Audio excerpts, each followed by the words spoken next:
أعوذ بالله من الشيطان الرجيم. بسم الله الرحمن الرحيم. يسألونك ماذا أحل لهم قل أحل لكم الطيبات وما علمتم من الجوارح مكلبين تعلمونهن مما علمكم الله فكلوا مما أمسكن عليكم واذكروا اسم الله عليه واتقوا الله إن الله سريع الحساب۔ لوگ تم سے پوچھتے ہیں کہ ان کے لیے کون سی چیزیں حلال ہیں۔ کہہ دو تمہارے لیے تمام پاکیزہ چیزیں حلال کی گئی ہیں، اور جن شکاری جانوروں کو تم نے اللہ کے بتائے ہوئے طریقے کے مطابق سکھا کر شکار کے لیے سدھا لیا ہو، وہ جس جانور کو شکار کر کے تمہارے لیے روک رکھیں اس میں سے تم کھا سکتے ہو، اور اس پر اللہ کا نام لیا کرو اور اللہ سے ڈرتے رہو، اللہ جلد حساب لینے والا ہے۔ اس سے پہلے اللہ تبارک و تعالی نے حلت اور حرمت کا قانون بیان فرمایا اور بتایا کہ کون سی چیزیں حلال ہیں اور کون سی چیزیں حرام ہیں، اور پھر یہ بھی بتا دیا کہ مجبوری کی حالت ہو، حالت اضطرار ہو تو پھر استعمال کی گنجائش ہے، اور کس حد تک ہے اور کس شرط کے ساتھ ہے۔ اسی طرح اللہ تبارک و تعالی نے اس سورت کے شروع میں مویشیوں کی حلت کے متعلق بھی فرمایا کہ حلت لکم بہیمۃ الانعام، یعنی تمہارے لیے مویشی حلال قرار دیے گئے ہیں، شرط یہ ہے کہ ان کو صحیح طریقے سے ذبح کیا جائے۔ اب شکار کا مسئلہ نہ رہتا تھا جس کے متعلق صحابہ کرام میں سے سوال بھی کیے گئے، کیونکہ بعض صحابہ جو تھے وہ شکار کرتے تھے، تو انہوں نے حضور علیہ السلام سے دریافت کیا، جس کے جواب میں اللہ تبارک و تعالی نے یہ آیت نازل فرما کر شکار کی حلت اور حرمت کا مسئلہ بھی بیان فرما دیا۔ شکار کا مسئلہ بیان کرنے سے پہلے اللہ تعالی نے پاکیزہ چیزوں کی حلت کا قانون بتلایا اور ارشاد فرمایا کہ یسألونک ماذا احل لهم، لوگ آپ سے پوچھتے ہیں کہ ان کے لیے کیا چیز حلال قرار دی گئی ہے۔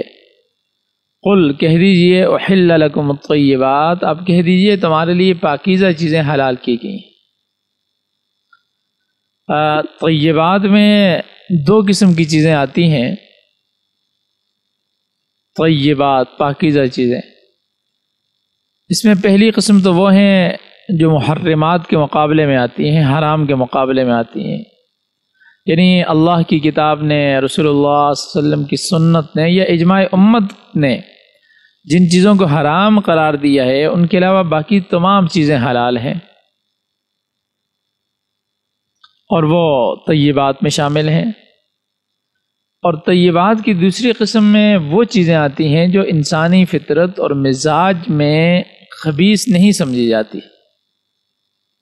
ظاہر ہے کہ جس چیز کو طبیعت پسند نہ کرے، یعنی انسان کی طبیعت پسند نہیں کرتی، تو وہ کیسے استعمال کے قابل ہو سکتی ہے۔ اور سورہ اعراف میں اللہ تعالیٰ نے اپنے نبی کی یہ صفت بیان کی ہے کہ وَيُحِلُّ لَهُمُ الطَّيِّبَاتُ وَيُحَرِّمُ عَلَيْهِمُ الْخَبَائِثَ، ان کے لیے پاکیزہ چیزیں حلال کرتا ہے اور خبیث چیزوں کو حرام قرار دیتا ہے۔ مقصد یہ ہے کہ جو چیزیں انسانی طبیعت کے مطابق صاف ستھری ہیں وہ حلال ہیں، اور جو چیزیں انسانی فطرت سے مطابقت نہیں رکھتی وہ حرام ہیں۔ اور شکار کا مسئلہ بھی حلت اور حرمت ہی کا چونکہ ایک ضمنی مسئلہ ہے، اسی کے تحت آتا ہے، حلال اور حرام کے تحت ہی۔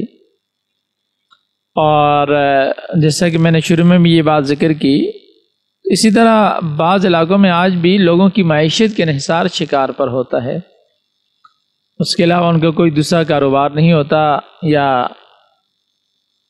اور نہیں تو آپ یہ دیکھیں کہ جو ساحلی علاقے ہوتے ہیں، سمندر کے کنارے، دریا کے کنارے، اس طرح بعض علاقے ہیں ہمارے پاکستان میں بھی، تو ان لوگوں کی گزر اوقات جو ہے وہ مچھلی کے شکار پر ہوتی ہے۔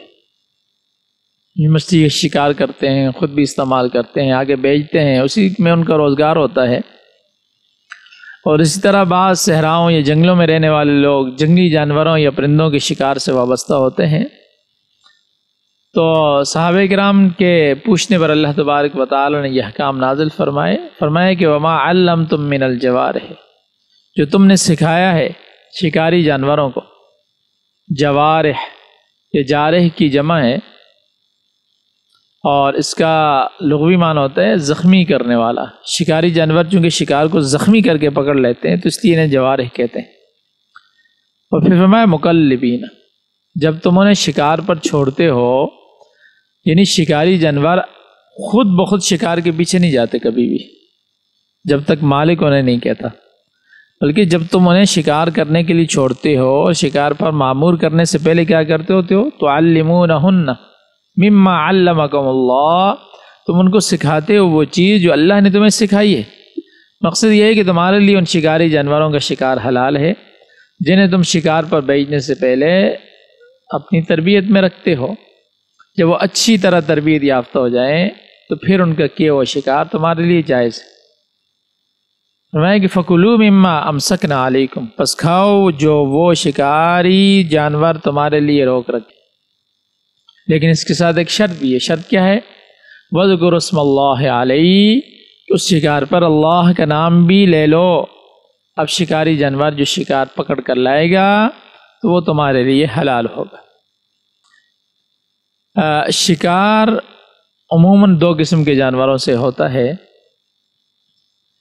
یا تو درندہ شکاری جانور، اور دوسرا جس سے شکار کرتے ہیں وہ پرندہ ہوتا ہے۔ درندوں میں عام طور پر کتے کے ذریعے شکار کیا جاتا ہے، اس مقصد کے لیے اسے خصوصی تربیت دی جاتی ہے، اور آپ علیہ السلام کے ارشاد مبارک کہ اذا ارسلت کلبک المعلم، جب تم اپنے سدھائے ہوئے کتے کو شکار کے لیے بھیجو، وَاذْكُرُوا اسْمَ اللَّهِ عَلَيْهِ، تو اس پر اللہ کا نام لے لیا کرو۔ اگر شکاری نے جانور چھوڑتے وقت بسم اللہ پڑھ دیا تو جو شکار وہ پکڑ کر لائے گا وہ تمہارے لیے حلال ہوگا۔ اور اس کے ساتھ شرط یہ بھی ہے کہ اگر شکار تمہارے پاس زندہ پہنچ گیا ہے تو اسے پھر شرعی طریقے سے ذبح کر لو، اور اگر راستے میں مر گیا ہے تو بھی وہ تمہارے لیے جائز ہے، تم اسے کھا سکتے ہو۔ لیکن اس میں ایک شرط ہے،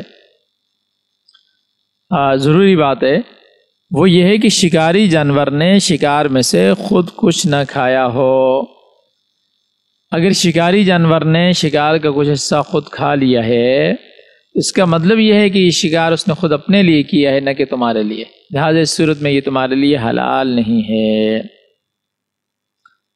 شکاری جانور کتے کے جو شکاری جانور عام طور پر کتا ہی ہوتا ہے، اس میں ایک صورت یہ بھی پیش آ سکتی ہے کہ ایک تو آپ کا تربیت یافتہ کتا ہے، سدھایا ہوا ہے، آپ نے اسے سکھایا ہوا ہے، تربیت دی ہوئی ہے، وہ آپ نے شکار کے پیچھے چھوڑا، اس کے ساتھ ساتھ کوئی غیر تربیت یافتہ کتا بھی شامل ہو جائے۔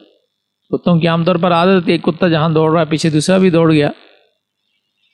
اب اگر وہ جس شکار کے پیچھے آپ نے اپنا کتا بھیجا تھا، وہ شکار دونوں آپ کا تربیت یافتہ کتا، بھیجا ہوا کتا، اور جو نہیں بھیجا آپ نے، جو آپ کا نہیں ہے، وہ دونوں مل کر کریں تو ایسی صورت میں کیے گئے شکار حلال نہیں ہوگا، جبکہ یہ علم نہ ہو سکے کہ کون سے کتے نے اصل میں شکار کو پکڑا ہے۔ ہو سکتا ہے شکار غیر تربیت یافتہ کتے نے پکڑا ہو جس پر اللہ کا نام بھی نہیں لیا گیا، لہٰذا ایسا مشکوک شکار حلال نہیں ہوگا۔ اور امام حنیفہ رحمۃ اللہ علیہ جوارح کے لفظ سے یہ مسئلہ بھی نکالتے ہیں کہ شکاری کتے نے جس شکار کو پکڑا ہے اس کا زخمی ہونا بھی ضروری ہے۔ اگر شکار زخمی نہیں ہوا تو پھر بھی وہ جائز نہیں ہوگا۔ تو بہرحال امام حنیفہ رحمۃ اللہ علیہ کے نزدیک شکار کے حلال ہونے کے لیے ضروری ہے نمبر 1 کتا تربیت یافتہ ہو، نمبر 2 اسے چھوڑتے وقت بسم اللہ پڑھی جائے، نمبر 3 شکاری جانور شکار میں سے خود کچھ نہ کھائے، اور شکار زخمی بھی ہو۔ اگر شکار ان شرائط کے ساتھ ہوا تو حلال ہوگا، ورنہ حلال نہیں ہوگا۔ تو یہ تو ہو گیا درندہ شکاری۔ پرندے شکاری جانور باز، شکرا وغیرہ ہوتے ہیں جن کے ذریعے لوگ عموماً پرندوں کا شکار کرتے ہیں، تو ایسے شکار کے لیے بھی ضروری ہے کہ شکاری پرندہ تربیت یافتہ ہو اور اسے شکار پر چھوڑتے ہوئے بسم اللہ پڑھی جائے۔ شکاری پرندے کی تربیت کی تکمیل کا اندازہ کیسے ہوگا کہ یہ شکاری ہے یا نہیں ہے؟ تو وہ اس بات سے لگایا جائے گا کہ اسے شکار کے لیے چھوڑنے کے بعد اگر واپس بلایا جائے تو وہ فوراً واپس آ جائے۔ اگر اس میں یہ خاصیت پیدا نہیں ہوئی تو وہ پرندہ تربیت یافتہ شمار نہیں ہوگا اور نہ اس کے شکار کردہ پرندہ جائز ہوگا۔ تو بہرحال اللہ تعالیٰ نے اپنی مہربانی سے شکار کی حدود و شرائط بیان کرنے کے بعد کیا فرمایا؟ واتقوا اللہ، اللہ سے ڈرتے رہو، اس کے قانون پر عمل کرو، اس کی خلاف ورزی نہ کرو، ورنہ دنیا اور آخرت دونوں جہانوں میں نقصان اٹھاؤ گے۔